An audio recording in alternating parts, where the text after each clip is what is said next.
नमस्कार बच्चों। हिंदी की कक्षा में स्वागत है आपका। और आज हम इस कक्षा में पढ़ने वाले हैं सर्वनाम।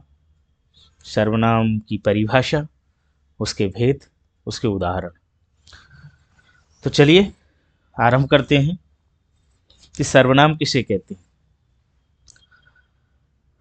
संज्ञा शब्दों के स्थान पर जिन शब्दों का प्रयोग किया जाता है उन्हें हम सर्वनाम कहते हैं। यानी कि संज्ञा के स्थान पर, यानी कि अभी हमने संज्ञा पढ़ी थी कुछ दिन पहले, तो उन संज्ञा शब्दों के स्थान पर जिन शब्दों का प्रयोग हम करते हैं उन्हें हम सर्वनाम कहते हैं, है ना। संज्ञा शब्दों के स्थान पर जिन शब्दों का प्रयोग किया जाता है उन्हें हम सर्वनाम कहते हैं। जैसे आप, वह, कौन, तुम, मैं, कहाँ। तो ये कैसे शब्द हैं? ये सर्वनाम शब्द हैं। सर्वनाम शब्द। अब हम ये जानते हैं कि सर्वनाम के भेद क्या होते हैं, सर्वनाम के भेद कितने होते हैं, यानी कि प्रकार कितने होते हैं। तो सर्वनाम 6 प्रकार के माने जाते हैं, 6 भेद होते हैं उनके। पुरुषवाचक सर्वनाम, निश्चयवाचक सर्वनाम, अनिश्चयवाचक सर्वनाम, प्रश्नवाचक सर्वनाम और निजवाचक सर्वनाम। इन सर्वनाम को हमने इस चित्र के द्वारा भी दर्शाने का प्रयास किया है कि ये सर्वनाम के भेद हैं, सर्वनाम के प्रकार हैं। ये सर्वनाम 6 प्रकार के होते हैं। पुरुषवाचक सर्वनाम, संबंधवाचक सर्वनाम, प्रश्नवाचक, निजवाचक, अनिश्चयवाचक, निश्चयवाचक। यानी कि इनका वैसे कोई क्रम नहीं है कि हमें किस क्रम से पढ़ना है, कि पहले पुरुषवाचक कोई पढ़ना है या संबंधवाचक कोई पढ़ना है या प्रश्नवाचक कोई पढ़ना है। ऐसा कुछ नहीं है। लेकिन हम ये जान लें कि सर्वनाम के 6 प्रकार होते हैं, 6 भेद होते हैं। और उन 6 भेदों के हमने नाम जान लिए हैं, तो उनकी परिभाषा और उदाहरण समझने की कोशिश करते हैं। तो सबसे पहले हम पढ़ते हैं पुरुषवाचक सर्वनाम, कि ये पुरुषवाचक सर्वनाम होता क्या है। तो चलिए जानते हैं। जो सर्वनाम, यानी कि बोलने वाले, सुनने वाले और जिसके बारे में बात कर रहे हैं उसके बारे में बोलने के लिए जिस शब्द का प्रयोग किया जाता है उसको हम पुरुषवाचक सर्वनाम कहते हैं। बोलने वाला, यानी कि जैसे मैं बोल रहा हूं तो मैं बोलने वाला, तो पुरुषवाचक है। तो इसमें हम पुरुष भी मानते हैं कि उत्तम पुरुष, मध्यम पुरुष और अन्य पुरुष। तो हम ये भी जान लें कि इसमें उत्तम पुरुष, मध्यम पुरुष और अन्य पुरुष क्या है। तो थोड़ा समझें। देखिए यहाँ उत्तम पुरुष, उत्तम पुरुष कहते हैं बोलने वाले को, यानी कि जैसे मैं बात कर रहा हूँ, मैं बोल रहा हूँ, तो मैं क्या हूँ? उत्तम पुरुष। ठीक है। मध्यम पुरुष, मध्यम पुरुष होता है सुनने वाला, यानी कि जैसे तुम सुन रहे हो, ठीक है, तो तुम क्या हो? मध्यम पुरुष हो। अन्य पुरुष, अन्य पुरुष वो होता है जिसके बारे में बात की जा रही है, यानी कि कोई और बात की जा रही है किसी और के बारे में जो यहाँ पर उपस्थित नहीं है, तो उसको हम कह रहे हैं क्या? अन्य पुरुष। तो इसलिए इसकी परिभाषा यही बनती है कि बोलने वाला, सुनने वाला या जिसके बारे में बात की जा रही है उसके लिए जिन शब्दों का प्रयोग किया जाता है, जिन सर्वनाम शब्दों का प्रयोग किया जाता है, उनको हम पुरुषवाचक सर्वनाम कहते हैं। जैसे उसने, वह, मैं, तुम, उस, इस तरीके के शब्द। जैसे मैं क्या हूँ? उत्तम पुरुष हूँ। वह क्या है? वह क्या है? वह अन्य पुरुष है, क्योंकि यहाँ है नहीं, अब पता नहीं वह कौन है, कहाँ है। तुम, तुम क्या हो? तुम मध्यम पुरुष हो, यानी कि सुन रहे हो। वह तो नहीं सुन रहा है ना कोई, तो इसलिए वो क्या है? अन्य पुरुष है। तुम सुन रहे हो, सुनने वाले हो, तो इसलिए मध्यम पुरुष हो। तो इसलिए हम कह सकते हैं कि बोलने वाले, सुनने वाले और जिसके बारे में बात की जा रही है, जो यहाँ उपस्थित नहीं है, प्रेजेंट नहीं है, उनके लिए जिन शब्दों का प्रयोग किया जा रहा है, सर्वनाम शब्दों का, उनको हम पुरुषवाचक सर्वनाम कहते हैं। उदाहरण के लिए हम ये जान लेते हैं, एक उदाहरण यहाँ दिया गया है। मुझे पता था कि तुम कल घर जाओगी। तो मुझे पता था कि कल तुम घर जाओगी, तो इसमें क्या है? सर्वनाम तुम। अब तुम क्या है? कोई लड़की है। घर जाओगी तो कोई लड़की है। अब ये लड़की प्रियंका हो सकती है, गीतिका हो सकती है ना। तो हम उसको नाम न लेकर के, क्या कह रहे हैं? तुम कह रहे हैं। तो मुझे पता था कि कल तुम घर जाओगी। तो ये पुरुषवाचक सर्वनाम का उदाहरण है। आगे चलें? ठीक, आगे चलते हैं। निश्चयवाचक सर्वनाम दूसरा है, वो है निश्चयवाचक सर्वनाम।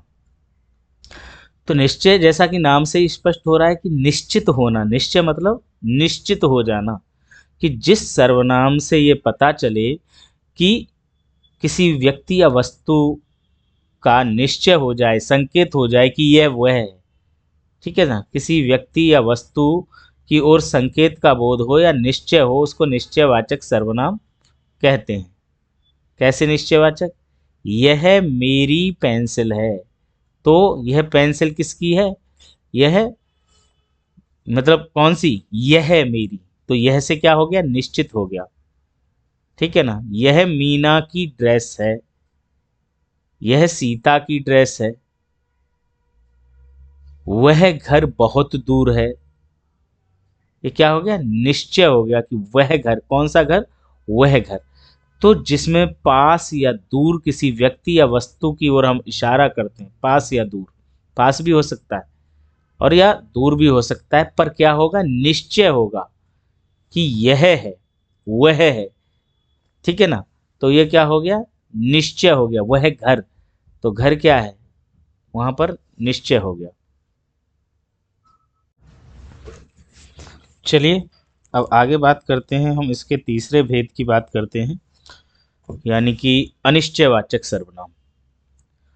निश्चय का मतलब निश्चय हो गया, और जैसा कि नाम से ही स्पष्ट है, अनिश्चय यानी कि जिसका निश्चय नहीं होता, वो अनिश्चयवाचक सर्वनाम होता है। जैसे जिस सर्वनाम से किसी निश्चित व्यक्ति या पदार्थ का बोध नहीं होता है, यानी कि पता नहीं, ऐसे शब्द, ऐसे सर्वनाम शब्द जिन शब्दों से किसी भी व्यक्ति, किसी भी वस्तु के बारे में निश्चय नहीं होता, तो उसको हम अनिश्चयवाचक सर्वनाम कहते हैं। जैसे बाहर कोई खड़ा है। अब क्या है इसमें? बाहर कोई खड़ा है, कोई शब्द है, अनिश्चयवाचक है।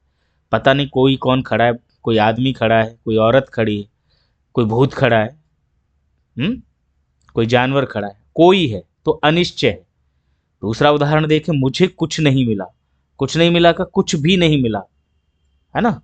दाल में कुछ पड़ा है, तो दाल में क्या पड़ा है भाई? मिट्टी है, मक्खी है, मच्छर है, नमक है, क्या है? दाल में कुछ पड़ा है। किसी ने मुझे फोन किया, पता नहीं कौन था। अब कौन था पता नहीं, इस तरीके का भी हो सकता है अनिश्चय।